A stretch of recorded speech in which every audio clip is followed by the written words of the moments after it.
Assalamualaikum warahmatullahi wabarakatuh. Perkenalkan saya atas nama Hadijah dengan NIM 2102060021 dari kelas MPI 4A. Di sini saya ingin menjelaskan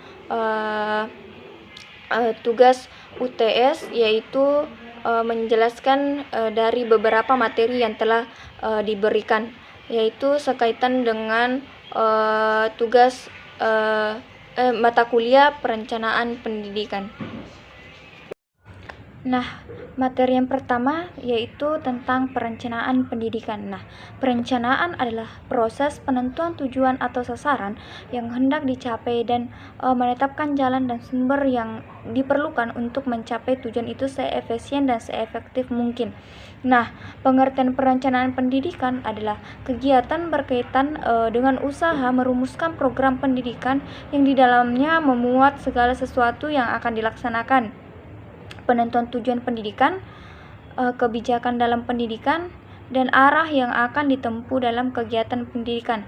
Nah, adapun unsur-unsur perencanaan pendidikan yaitu yang pertama, penggunaan analisis yang bersifat rasional dan sistematis dalam perencanaan.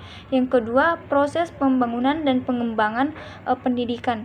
Yang ketiga, prinsip efektivitas dan efisiensi. Yang keempat, kebutuhan dan tujuan peserta didik dan masyarakat. Yang kelima, tujuan pembangunan nasional bangsa yang akan mengambil keputusan dalam rangka kebijaksanaan nasional dalam bidang pendidikan. Dan yang terakhir, masalah strategi. Nah, adapun prinsip-prinsip perencanaan pendidikan yaitu yang pertama, prinsip interdisipliner. Yang kedua, prinsip fleksibel. Yang ketiga, prinsip efektivitas, efisiensi. Yang keempat, prinsip progress of change. Yang kelima, prinsip objektif. Yang keenam, prinsip kooperatif komprehensif. Yang ketujuh, prinsip human resource development. Materi selanjutnya yaitu sejarah perencanaan pendidikan. Nah, perencanaan pendidikan telah dikenal pada 25 abad yang lalu, di mana pada masa itu ahli pendidikan sudah memiliki gagasan tentang perencanaan pendidikan yang bersifat spekulatif. Nah, kemudian Plato dalam bukunya Republik membuat suatu perencanaan pendidikan yang dapat memenuhi kebutuhan pemimpin dan kebutuhan politik bangsa Athena. Nah, tujuannya adalah untuk kebahagiaan individu dan kesejahteraan negara. Nah, perencanaan pendidikan pada awal Perang Dunia Pertama. Nah, pada tahun 1923, Rusia dalam rencana pembangunan 5 tahun sekali yang konsep yang rasional sebagai suatu pendekatan ilmiah untuk menanggulangi masalah dengan menetapkan tujuan memilih alternatif dengan maksud mengordinasikan pembangunan pendidikan dengan pembangunan sosial dan ekonomi. Kemudian diikuti Prancis di tahun 1929, Amerika Serikat di tahun 1939, Swiss pada tahun 1941 dan Puerto Rico di tahun 1942. Nah, perencanaan pendidikan setelah Perang Dunia Kedua. Sejak tahun 1950, negara-negara yang baru merdeka mulai menyadari akan pentingnya perencanaan pendidikan sebagai alat untuk pengembangan pendidikan di masa yang akan datang.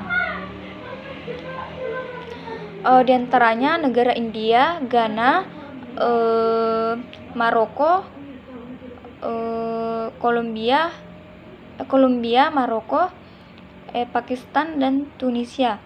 UNESCO melakukan sidang umum di tahun 1962 dengan keputusan sidang yaitu mendirikan International Institute of Education Planning di Paris.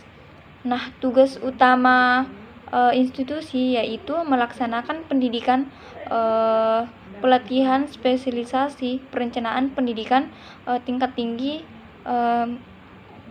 menstimulasi dan mengordinasikan penelitian perencanaan pendidikan berskala internasional.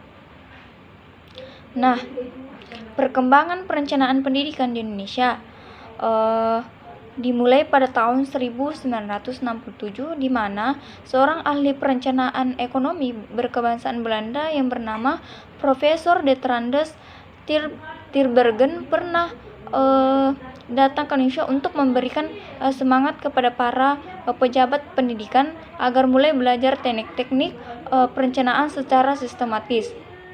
Nah, pada tahun 1975 didirikan Biro Perencanaan di Sekretaris Jenderal Depdiknas yang bertujuan untuk meningkatkan kemampuan akademi dan keterampilan teknis di bidang perencanaan pendidikan melalui 2 jalur, yaitu jalur pendidikan dan jalur pelatihan.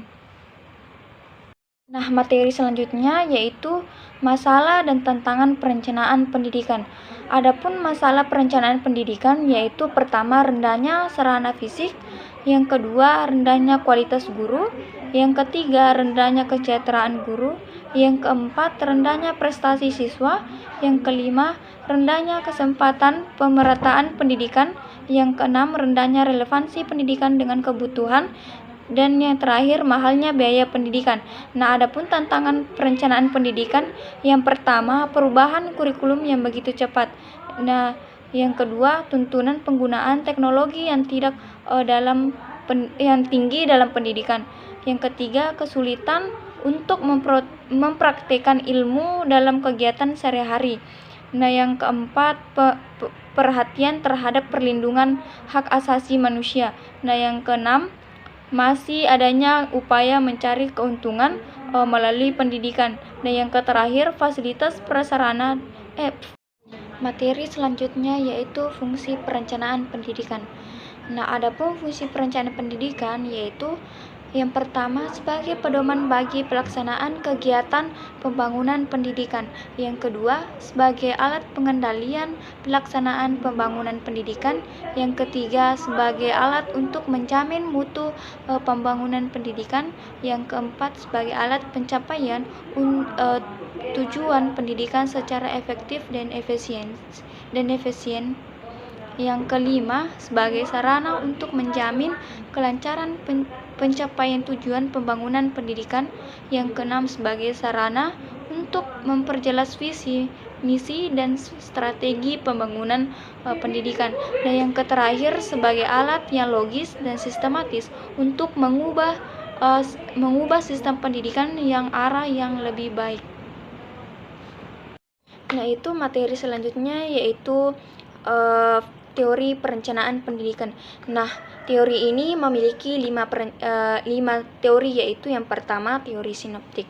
Nah, teori ini terkadang disebut dengan bahasa lain. Yang pertama itu system planning, rational system approach, rational comprehensive planning, di mana menggunakan model berpikir sistem dalam perencanaan, sehingga objek perencanaan dipandang sebagai suatu kesatuan yang bulat dengan satu tujuan yang disebut visi. Nah, teori selanjutnya yaitu teori inkremental. Nah, teori ini didasarkan pada kemampuan institusi dan kinerja personalnya, di mana bersifat desentralisasi dan tidak cocok untuk jangka panjang. Jadi, perencanaan ini menekankan perencanaan dalam jangka pendek saja. Yang dimaksud dengan desentralisasi pada teori ini adalah si perencana dalam merencanakan objek tertentu dalam lembaga pendidikan selalu mempertimbangkan faktor-faktor lingkungan. Nah, teori selanjutnya yaitu teori transaktif, di mana teori ini menekankan pada harkat individu yang menjunjung tinggi kepentingan pribadi dan bersifat desentralisasi, yaitu desentralisasi yang transaktif, yaitu berkembang dari individu ke individu secara keseluruhan. Nah, ini berarti penganutnya juga menekankan pengembangan individu dalam kemampuan mengadakan perencanaan. Nah, selanjutnya teori advokasi, di mana teori ini menekankan hal-hal yang bersifat umum, perbedaan individu dan daerah yang diabaikan. Nah, dasar perencanaan tidak bertitik tolak dari pengamatan secara empiris, tetapi atas dasar argumentasi yang rasional, logis, dan bernilai advokasi atau mempertimbangkan dengan argumentasi. Nah, teori yang terakhir yaitu teori sitar, di mana teori ini merupakan gabungan teori sinoptik, inkremental, transaktif, dan sifat sehingga disebut juga komplementari.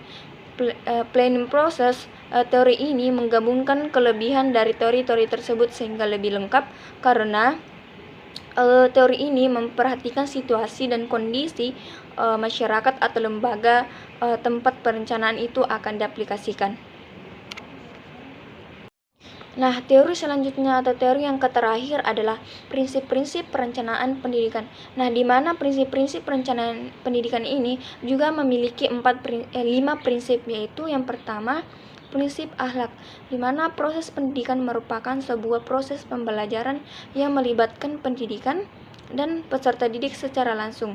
Oleh karenanya, seorang pendidik adalah penanggung jawab dan pemegang amanah bagi peserta didik.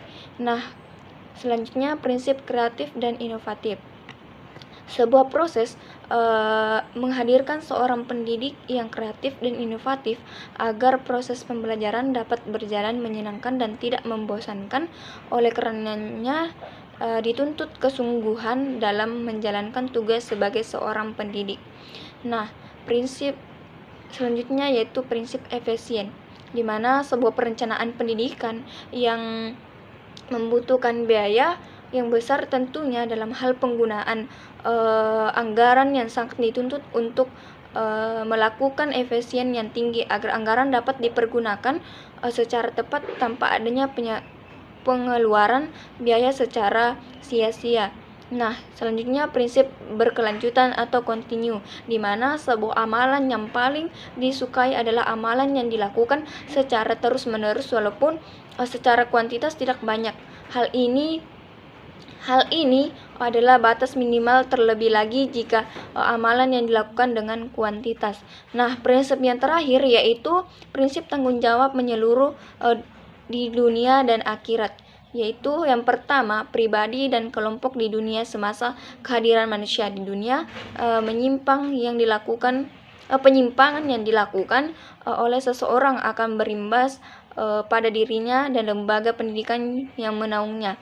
Nah, yang bagian B adalah secara pribadi di akhirat, terhitung sejak seseorang anak manusia mencapai umur akal balik, maka segala amal perbuatannya di dunia menjadi tanggung jawab sendiri di akhirat kelak.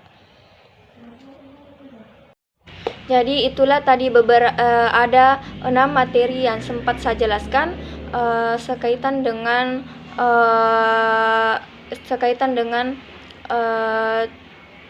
tentang perencanaan pendidikan. Sekian dari saya. Wassalamualaikum warahmatullahi wabarakatuh.